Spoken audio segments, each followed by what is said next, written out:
Are you suffering from severe hair fall just like me? Don't worry, I have a natural remedy that can really help you. Hey everyone, welcome back to my channel and this is Missy Devs, and today I'm going to show you how to prepare rosemary water using either dry rosemary leaves or fresh ones and how I applied it on my hair. Let's get started. First, let's talk about the ingredients. You will need rosemary leaves, either fresh or dried. Fresh rosemary is great if you have it available, but dried rosemary works just as well. We'll also need water and a pot for boiling. Step 1. Take a handful of rosemary leaves. If you are using dried rosemary leaves, about 2 tablespoons should do the trick. Next, bring 2 cups of water to a boil in a pot. Once the water is boiling, add the rosemary leaves to the pot. Reduce the heat and let it simmer for about 15 to 20 minutes. This allows all the nutrients and essential oils from the rosemary to infuse into the water.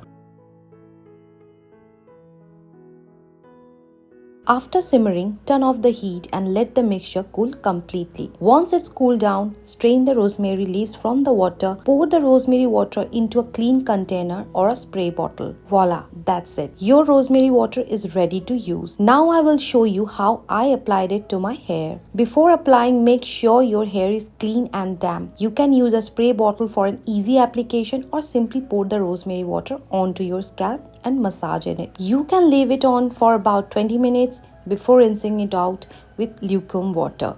And now it's done.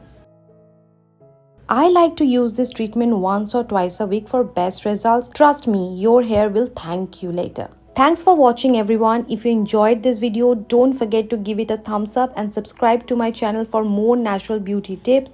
See you next time on Missy Devs.